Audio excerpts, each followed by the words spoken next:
Good to see you. Great, good to see you. Thank you for working through some of the technical difficulties this morning as we get started. I know our attendees are rolling into the webinar room, and we are so excited to have you this morning. For all of you joining us, this is the Democratic Business Council of Northern Virginia's candidate series. And just a few housekeeping items here at the beginning. We would love for you to become a member of Democratic Business Council of Northern Virginia. And we ask that you go to DemBiz.com to join us, learn more about the organization. And there is a library of webinars and interviews for you to take a look at and enjoy. Democratic Business Council has been doing a breakfast series during the year online. And obviously now we are into our candidate series here in 2021. I want to give a special thank you to our benefactors this morning, Carlos Del Toro, Tom Greason, Lawana Russell, Montez Anderson, Laurie McNamara, Michael Cook, and Chris King. So thank you all for joining us this morning. And I want to kick off this morning by introducing my good friend, Sean Perryman, who's running for Lieutenant Governor here in Virginia. Sean has spent his entire life fighting for equity, fairness, transparency in government.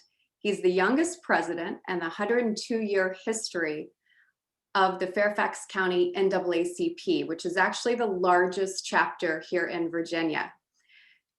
As president, Sean was active in addressing issues of racism in Virginia public schools. He led the advocacy effort toward renaming Robert E. Lee High School in Springfield, Virginia to John R. Lewis High School. He's been a leader on addressing the school-to-prison pipeline, affordable housing, and worker protections during the coronavirus pandemic. Sean has been a leader in our community, and we are so happy to have you here this morning. Yeah, thank you, Lindsay. I really appreciate that introduction. And hello, everyone. I'm Sean Perryman. So good to be with you again. Good to see you. Great, great. Well, Sean, let's just start out by telling us why you're running. That's a great question. The reason why I'm running it's really been the time that we're in. I look at what we went through in 2020 and seeing the protests for racial justice, seeing all the suffering from the coronavirus and the pandemic. And I remember in my role with the NAACP, seeing how the government, the federal government either failed to get to us, or there were so many gaps in coverage of getting to the people throughout the Commonwealth of Virginia. And then when we went to our special session, we saw things like paid sick leave fail. We saw so many of the things that people were calling for on the streets not get done. And so that's when I decided to step up, watch leaders like Congressman Cummings and John Lewis pass away, and thought we need a new generation of leaders. We need people who are responsive to the calls from the ground. And so that's why in this moment, I decided to run. That's fantastic. Well, there's a lot of people in this race, as you know. Tell us why you're the best general election candidate. Well, in the general election, I think more so than any other candidate, I can speak to all the issues of the day, whether that be racial justice, whether that's the COVID recovery, our issues with technology. I do tech policy for a living. These are the issues that I think of today and the future. And I think I can clearly articulate those, but really put a contrast with what we're seeing from the Republican Party. So often when we talk about the Republican Party, we're kind of the boogeyman in some ways. But really if you look at the gubernatorial candidates, I've seen several of them, they're running on cancel culture, ending cancel culture. I think as Democrats, we can say we want to get back to business. We want to raise your wages, and we want to make sure that you have a sustainable life here in Virginia, whether that be environmentally or otherwise. So I think we have a real message, and I think I can carry that message in a way that some of these other candidates may not be able to. That's great. Well, as you know, Virginia is ranked in the top 5 for business, but is number 50 for workers. how do we balance economic growth with equity for workers and making sure that we maintain a strong middle class? Yeah. Well, I look at this as we can have both. It doesn't have to be an either or choice. And I think what we've seen during this pandemic is that too often we are trying to sacrifice worker protections to say that this is a way of not overregulating business. But what I always say is businesses, they don't like to deal with regulation, but what's worse than regulation is uncertainty. And what we saw during this pandemic was a lot of uncertainty about what would happen from week to week and month to month.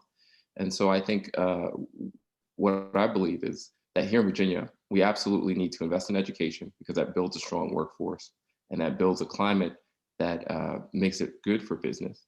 But we also need to protect our workers because that also attracts people with talent to our Commonwealth of Virginia and leaves us with a stronger business environment as well. You can't have a good business without good workers. And so I look at that and say that there's a lot that can be done to make sure that we have both and that we even that playing field so that we're not just known for just business and looked and viewed at least negatively for how we treat our workers. Absolutely. And I know we continue to have people joining us. And if you're just joining us, as you may see, we are having a conversation with Sean Perryman, who is running for Lieutenant Governor here in Virginia. And I would just urge all of you, if you have a question for Sean, please put it in the Q&A box.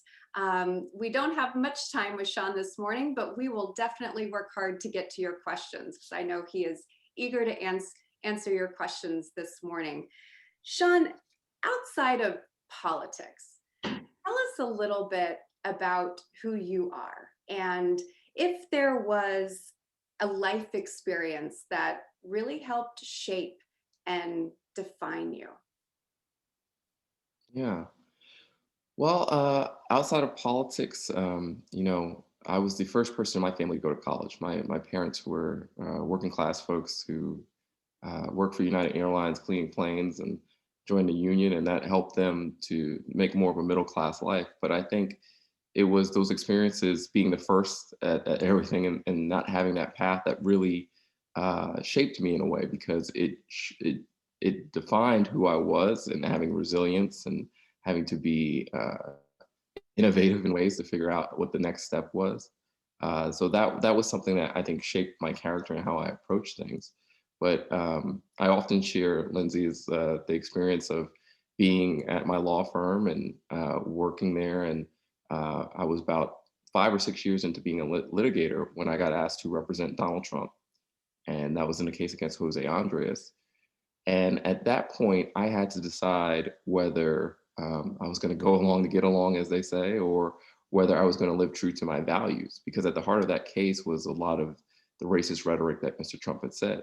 And so in that moment, I decided to quit my job. And I didn't have a safety net, as I explained. First in my family go to college, first go to law school, didn't have a trust fund sitting somewhere. This was a really consequential decision for me. But I never regretted it once since that day. And I really look at that as shaping my path to where I am now because I stood on those values. That's incredible. Well, I know when I first met you, Sean, you were working for Congressman Elijah Cummings, and we referenced him a little bit earlier this morning. But can you tell us a little bit about what you learned from working from an incredible, I'm sure, mentor and just national treasure and hero? Yeah, just being around him, you soaked up so much wisdom and just way of being. One of the things I say is he's one of the people I've met who had the most sense of purpose. Was really imbued with a sense of purpose. And I share the story of my first interview with him in my campaign video. The question he asked me, the only question that I got during that interview was, "What feeds your soul?" Because he said at a certain point, you're smart enough, but do you really have that sense of purpose that's driving you and directing your life? And so I took that to heart. But I was always just astounded by the friendships he had. Well, some of his close friends were Republicans, Joe Scarborough from Morning Joe, Mark Meadows, who became the chief of staff for Donald Trump, was a really good friend of his. And I think he was able to maintain those friendships and make those friendships because they always knew he was acting out that sense of purpose. It wasn't something personal. It wasn't pettiness. It was, if he was taking a stance on something, it was because he truly believed in it. And so what he said is that, we never seek common ground, we seek higher ground. And so that is something that I use to keep me focused and to really train on to what we're trying to do here with this campaign and the advocacy efforts that we did before this. It's a real a way I look at, that's my perspective on how I pursue things. That's incredible. I mean, just to be able to learn from someone like Congressman Cummings, I think that's just incredible. And now, as you're on the journey for running for office yourself, tell us what will be your first priority if elected. Yeah. Well, I look at this as we're living through a time of so much uncertainty. We don't know where we will be by the time I take office, but it looks like we are going to be past this pandemic. And I think the first number one goal for any statewide official is going to be the post-COVID recovery. How do we get people back to work? How do we help our small businesses? That is going to be the first thing, because if you don't have a job, if you don't have any food to eat, the other policies don't matter. So it's thinking it through. How can we get people back to work? How can we do that safely? How do we get our kids back in the schools? And how do we make sure something like this never happens again? So one of the things I always talk about that I've seen as a failure during this time period is our digital infrastructure. If we look at the unemployment insurance, if we look at the vaccination rollout, really we need more modernized systems, more centralized systems, so that we're able to do these big things in a good way. And so that is one of the key things. But it's definitely going to start with the post-COVID recovery and how do we get people back on their feet and back to work. Absolutely. We have lots of questions rolling in, Sean. So I'm going to try to tick through some of these as quickly as we can so we can get to all of them. First, from John, why did you choose Lieutenant Governor as your first elected office? That's a great question. So, two reasons I would say. As an advocate, what I saw on the ground, I had been advocating, for instance, for ending the death penalty for years, for legalizing cannabis, and one the reason we needed to do that. But when I saw change is when the statewide elected officials weighed in on the issue. When the attorney general came out and said, "I want to legalize cannabis," and then the governor, same thing with the death penalty. Once the statewide elected officials got involved, we really saw the movement on that. Here in Virginia, we have one of three, a lieutenant governor is one of three statewide elected officials. And if you went there with the understanding that, of course, you preside over the Senate, you break ties, those things are important, but you are a leader both in your party and in the state. And if you're pushing on policies, pushing on progressive policies, I think you can have a real impact on where we go and how quickly we go there. So that was the primary reason why I looked at this position. And I'm lucky enough to be represented by Democrats at the delegate and state Senate level. I'm not just running up for office, I'm really running to make change and effectuate change. And I believe I can do it from this position. That's fantastic. Paul writes, the job is largely undefined except for deciding tie votes. How might you redefine the rest of the job? Would you Yeah. take up one or two issues that are not being addressed by the governor? As a lawyer, might you work to expand access to the legal system for the public? That's a great question as well. As we mentioned, it's undefined, right? And so I think there's great potential here. And when I look at lieutenant governors of past, you look at a Don Beyer or a Doug Wilder, these weren't lieutenant governors that were inconsequential. They weren't sitting there. No one would say, "Oh, they are just figureheads." These were people who were in the trenches day to day and had opinions on things. So I hope whoever the governor is, that we can work together well. What I would look to do in the next few years, and this is something that I've worked on for a while, and I look at it as an issue that touches on so many different policy areas, but the legalization of cannabis. The governor has said that we're probably going to see that in 2023 and 2024. I want to see how we can create this new business market in a way that we allow entrepreneurs from Virginia into the market, not just billionaires from out of state. How can we do this that we invest that money in a way that really remedies the war on drugs that we've seen for so many decades? This would be something I would love to have a hand in. So I'm open to using my expertise to help in any way, but I would love to do something like that or to take on an extra portfolio. But more so, I also think that the lieutenant governor role, since it's so undefined, I would love to be a voice in Richmond that communicates with local governments. So often we've seen during this coronavirus pandemic that there's not enough communication, and I would love to serve in that role as being sort of a liaison between the two.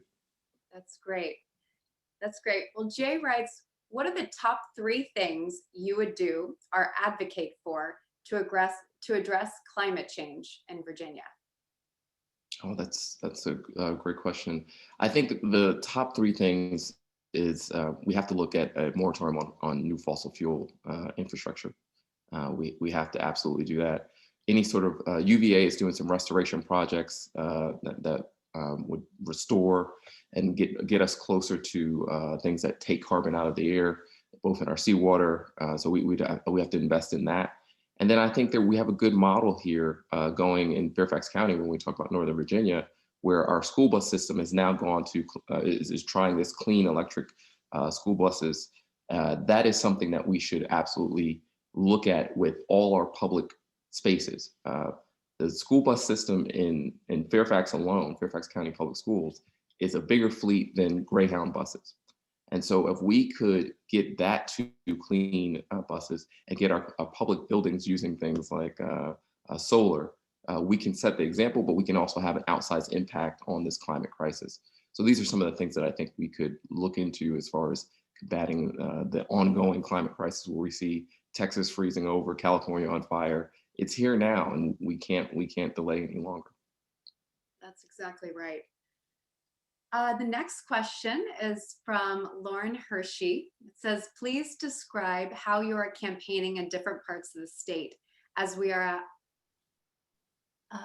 let's see, highly sectionalized Commonwealth, understanding, of course, that there is a pandemic and it makes it basically impossible to do person-to-person appearances in front of Democratic committees throughout the state. So how are you weathering this pandemic and still finding a way to connect with different communities throughout Virginia? Because Lauren's right.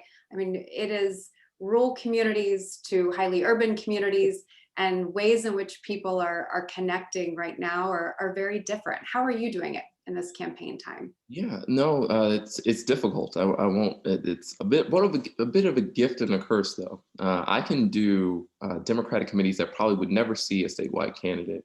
I get to see them through Zoom because they're doing all their meetings on Zoom, and so I can do about 4 or 5 Democratic committee meetings a night, and I do often. And so I get to all parts of Virginia that way. But we're also on the weekends, we're going down to seeing people through the drive-through petitions, or we're trying to get out to the parts of the Commonwealth. I've also formed a steering committee where I bring in people from different parts of the Commonwealth to help me, because I'm not going to know their issue. No matter how much time I spend in their area, I'm never going to know it as well as a person who's from there, who lives there. So I want their input on that. But we're, I think, a campaign that has really reached into other parts of the Commonwealth. Just this week, we announced the endorsement of the chair of Loudoun County, Phyllis Randall.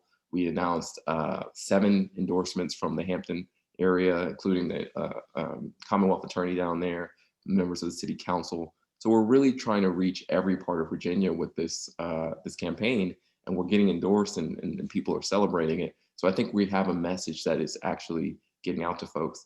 The other key piece of it is digital, Lindsay, and this week or last weekend, our video went viral. We have over 800,000 views. So we're getting in front of people in creative ways, and we're learning how to campaign during this pandemic. And that's what it's going to take: creativity and innovation. And because we're not going to do our traditional fish fries and everything else anymore. But hopefully in the spring, we'll get closer to that.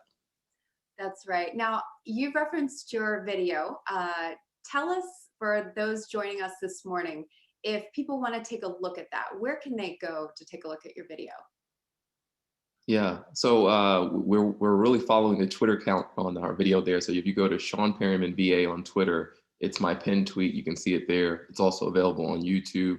The video is called Path Forward, and you can find it there or any of our social media, Facebook as well, Sean Perryman for Virginia. But go to Twitter because we want the views to go up. We're trying to hit to a million, but we're getting close. Oh, So, fantastic. yeah, That's great. That's great. Well, we talked a little bit about the challenges of connecting with people during this pandemic. sure. And Kia wants to know, what steps do you feel we as Virginia Democrats can take to reconcile the priorities of rural versus urban Virginians to build a better coalition? That's a great question. When I look at rural versus urban Virginia, I sometimes think that people put up differences that don't exist there. There are some very unique issues in rural Virginia, but when I speak to folks, they're focused on a couple of issues that aren't so untrue at different parts of Virginia. That's broadband access. I hear that all the time. We have to get broadband.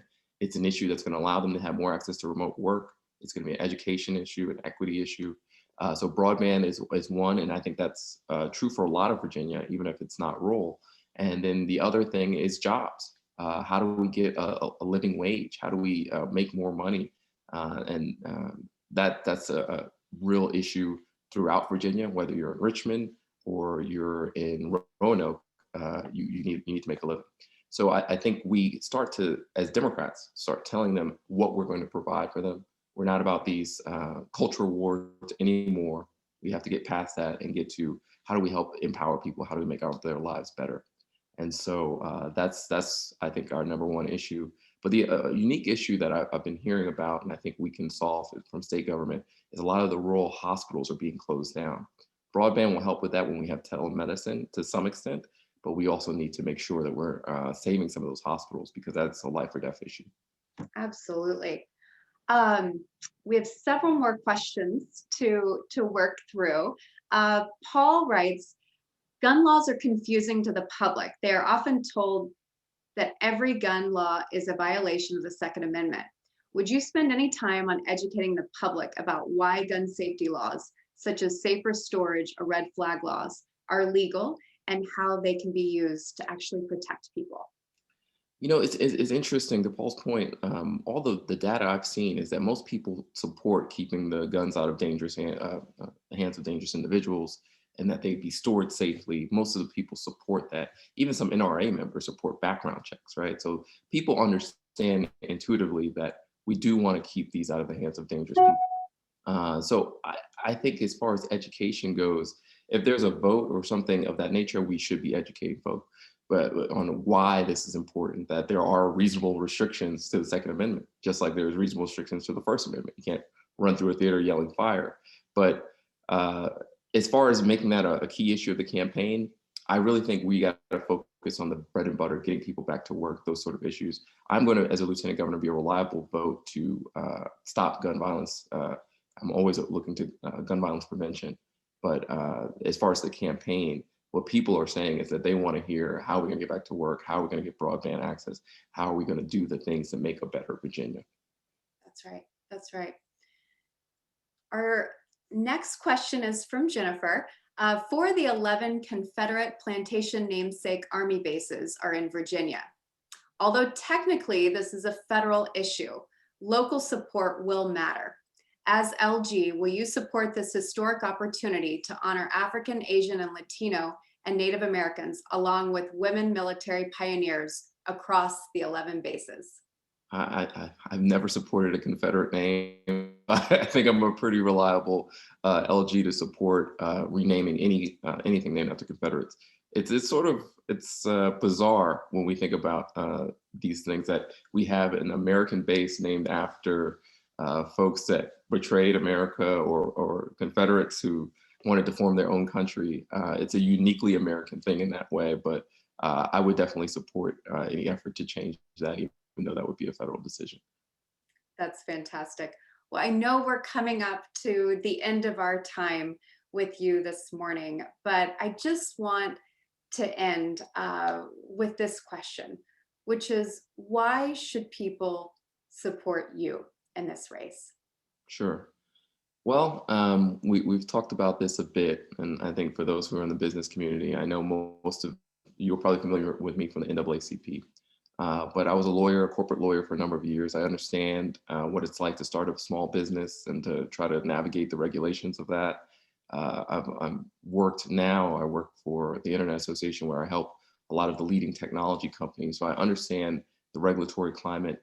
But I would say those experiences, understanding the moment we're in, that you have we need to elect leaders who both understand a business climate, but understand the calls on the ground for racial justice, who understand what we're facing in the future for Virginia and have a bold vision for that. And you know, my story is a bit unique. I talk about my mother who lives in Manassas Park, who grew up in South Carolina, thinking she would never be able to vote, and now we were talking about this. She says my son is going to be on the ballot, and I look at that and I say, that is a story that is so American that will inspire so many. But I am a person who has seen both the business climate, I've seen what it's like to deal with an unfair criminal justice system. And I'm someone who can answer the calls of all of those and really bring us together as Virginians to carve a path forward. And so I really would love your support. And if you ever have questions for me, of course, you can reach us at perrymanforvirginia.com or Sean at perrymanforvirginia.com. Well, Sean, thank you again for joining us this morning. Thank you to all of you for taking time out of your morning to join Democratic Business Council of Northern Virginia's candidate series. And again, would just remind you to go to DemBiz.com to join the organization. Also, there is a library of webinars available for your enjoyment as well. So thank you again, Sean. Good luck to you, and we look forward to talking to you again soon. Thank you, Lindsay. I really appreciate it. Thanks, everyone. Be safe. Thank you. Have a great weekend. Bye-bye.